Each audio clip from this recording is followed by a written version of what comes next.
Welcome to the deep dive, where we dive deep into fascinating topics. Yeah. And today we're taking on a real head scratcher, Oh, yeah.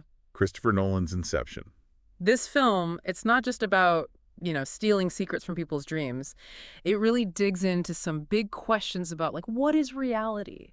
The power of ideas, all that subconscious stuff. Absolutely. Inception is one of those films that just, it stays with you long after you've seen it. Right. So are you ready to unlock some of those secrets? I'm ready to dive in. Okay, great.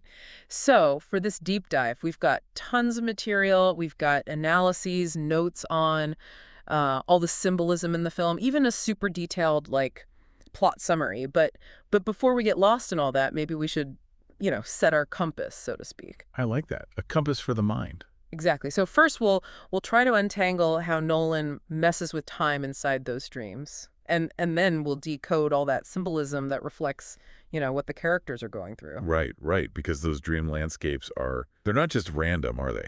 Not at all. And then, of course, the big one, the ending. Dream or reality? Oh, the ending. That's the question that's been keeping people up at night for, what, over a decade now? It really has. But let's not get ahead of ourselves. We should start with the basics. So Dom Cobb, he's a dream extractor, right? Yeah. But this time, he's not just trying to steal secrets. He's got this crazy mission to plant an idea deep inside someone's mind. And to do that, he has to, dive multiple levels into the dream world. It's like planting a seed. A seed. Yeah, a seed that grows into a full-blown belief. Oh, I like that. But why all the dream levels? Why go so deep? Ah, well, that's where things get really interesting. Each dream level, it's nested inside the one above it, like those Russian nesting dolls. And here's where Nolan's genius comes in. Time. Inside each level, it flows differently. Differently, like how? Like 5 minutes in the real world could be like an hour in the first dream level. Whoa, really? And even longer in those deeper layers. And that time distortion, it does so much for the story. It creates all this suspense. It lets Nolan explore all these, complex subplots and really get into the character's emotions, all within this dreamscape. So time becomes, fluid, almost elastic. Exactly. And, you've also got this constant threat of limbo. Limbo. This unconstructed dream state. It's like the ultimate trap. Time just stretches into, well, oblivion. Sounds terrifying. It is, but Right. but even beyond the danger, this time dilation, it really raises the stakes for Cobb and his team. Oh, right. Because they have, a ticking clock in the real world, but in the dream, days or even weeks could be passing. Exactly. And Nolan doesn't make it easy for the audience here. He jumps between those dream levels. Oh, yeah. Keeps you on your toes. It can be really disorienting. You're never quite sure where you are in time. And it mimics the feeling of being inside a dream, right? Yeah, the fragmented, subjective way we experience time when we're dreaming. Exactly. But it's not just the editing, it's the music too. Have you ever noticed Hans Zimmer's score? There's this theme, time. Oh, yeah. It's amazing. Epic and kind of distorted, right? Yeah. And it perfectly reflects that warped perception of time, pulling you deeper into the dream. It's like you can practically feel time bending around you. Yeah. But hold on a sec. If everything's so fluid, how do they even know if they're dreaming? Ah, good question. That's where totems come in. Each dream extractor, they have this personal object, Okay. and it's calibrated to, behave differently in the dream world versus reality. So it's like a reality check. Exactly. Cobb, his totem is a spinning top.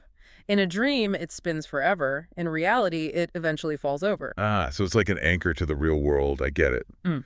But I've heard this theory about Cobb having another totem, a secret one. His wedding ring. People say he only wears it in his dreams. There are even all these shots where his left hand is, strategically hidden. Interesting. It certainly adds another layer of doubt.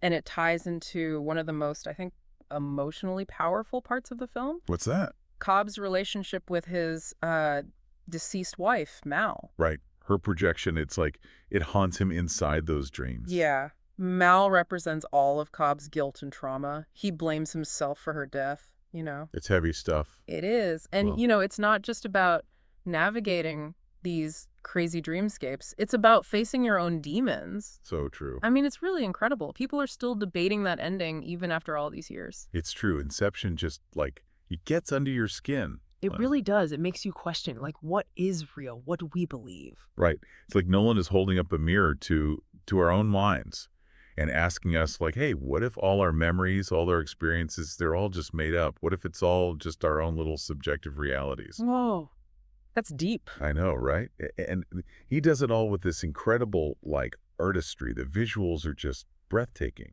They really are. I mean, think about that scene where the city folds in on itself. How do they even come up with that stuff? I know. But it's more than just spectacle, right? Absolutely. Those visuals, those are metaphors. They're showing us how fluid the dream world is. Okay, I like that. So, like, the gravity shifting, buildings defying logic, it's all showing that in the subconscious, anything is possible. Precisely. And I think it also reflects, Cobb's internal struggle. Oh, how so? Well, he's trying to reconcile his guilt, his grief. He's trying to, like, reshape his own reality. Right. And the way the world bends around him in the dream, it's like a visual representation of that. Exactly. It's brilliant. And even the action sequences, like that zero-gravity fight scene. The opening hallway. Like, that's not just exciting, it's also disorienting. Totally. Makes you feel like you're right there in the dream, Exactly. And again, that's Nolan's dedication to practical effects. He actually built a rotating set for that scene. No way. Seriously. Yeah, and then they combine that with, clever camera work, bit of CGI. It really creates this visceral experience for the viewer. That's amazing. But you know what else I find fascinating? The way each dream level has its own, like, personality, its own visual language. Oh, definitely. You've got those rainy city streets, that stark, snowy fortress. It's like each environment is reflecting the dreamer's subconscious. You know what? You're right. I never even thought about it like that. It's those little details that make this film so rich. Yeah. And speaking of details, what about the team dynamics?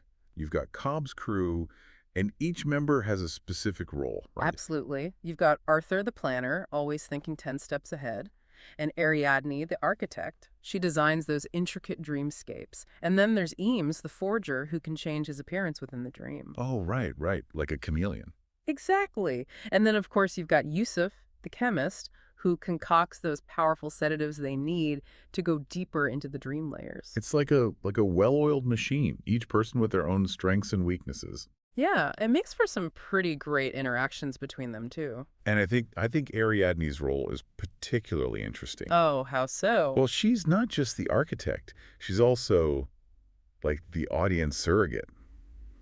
She's new to all this, so she's asking the questions that we, the viewers, are asking. Right. She's learning the rules of dream sharing right alongside us. Exactly. And she's not afraid to challenge Cobb, especially about his, emotional baggage. Yeah. She sees how his guilt and grief over Mal are, well, how they're messing with the mission. Those scenes between them are so intense. They are. Cobb's really grappling with this internal conflict, Right. holding on to the past versus, like, letting go to move forward. Yeah. I think that resonates with a lot of people, that feeling of being trapped by the past. It's universal. And ultimately, Inception suggests that real happiness, it comes from accepting the present, even with all its imperfections. It's a good point. And letting go of the past. Cobb's journey, it's about confronting his guilt and grief, realizing that, well, he can't change what happened. He can only choose how he moves forward. Powerful stuff. It is. And it brings us back to the ending. Cobb's choice to walk away from the spinning top, whether he's in reality or still dreaming, he's choosing to believe in the possibility of happiness. Of connection with his children. Exactly. It's really a testament to hope and that human need for connection, even when we're not sure what's real. It's a beautiful message. Yeah. But, we've been talking a lot about the technical stuff, the themes. Yeah. And there's this one scene that really sticks with me. Which one? The scene where Cobb finally confronts Mal in limbo. And she's begging him to stay with her, to choose their dream over reality. Oh, yeah.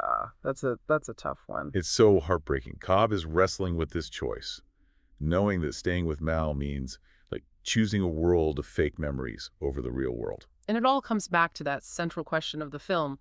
what is reality? Is it objective truth, or is it what we make it? Exactly. It's a question that really makes you think, even after the movie's over. Inception doesn't give us any easy answers, but it does encourage us to, to engage with these questions, to think about the power of our own mind. And the nature of reality itself. Yeah. It really does make you think, doesn't it? It's like Inception plants this seed of doubt, and then it just grows and grows. You start questioning everything you thought you knew. It's true. And I think that's part of what makes this film so brilliant. It's not just entertainment, it's a conversation starter. Right. It makes you want to, talk about it with your friends, debate the meaning of it all. Exactly. And it gets you thinking about some really big philosophical questions like the nature of reality, the power of the subconscious. Absolutely. But beyond all the mind-bending stuff, I also think there's something really human at the core of Inception. Oh, definitely. I Yeah. mean, for all its complexity, it's ultimately a story about connection, isn't it? That human need for love and belonging. Totally. Think about Cobb. He goes to these incredible lengths, even risks getting lost in limbo, Yeah. all to be with Mal, even if it's just a projection of her. It shows just how powerful those desires are, those longings for connection, and how grief and guilt can distort our perception of reality. It's like we can get so caught up in our own minds and our own versions of reality that we lose sight of what's actually real. Exactly. And Cobb's journey is all about breaking free from that, confronting his past, his pain, and choosing to move forward. Yeah, it's a reminder that we all have the power to choose how we see the world, how we shape our own reality, even if it's not always easy. Absolutely. And Inception doesn't shy away from that difficulty. It shows how messy and complicated those choices can be. It does. But it also offers a sense of hope, a reminder that we're not powerless. We can choose to let go of the past, embrace the present, and even, shape our own future. It's a really powerful message, and I think it's what makes Inception such an enduring film. It's more than just a sci-fi thriller. It's a story about what it means to be human. Absolutely. Yeah. So what about you? What resonated with you the most? Did you find yourself, questioning your own reality after watching this film? Oh, for sure. What about you? Me too. And, I can't help but wonder, if you could design your own dream world, what would it be like? Ooh, that's a good question. What rules would you have? I don't know, but I think it would be fascinating to explore, but that's a discussion for another time. Definitely. But we want to hear from you, our listeners. What are your thoughts? What stuck with you after watching Inception? Did you agree with our interpretations? Or did you have a completely different take? Let us know. We love hearing your theories and interpretations. So until next time, keep questioning, keep exploring, and keep those dreams coming. And thanks for joining us on The Deep Dive.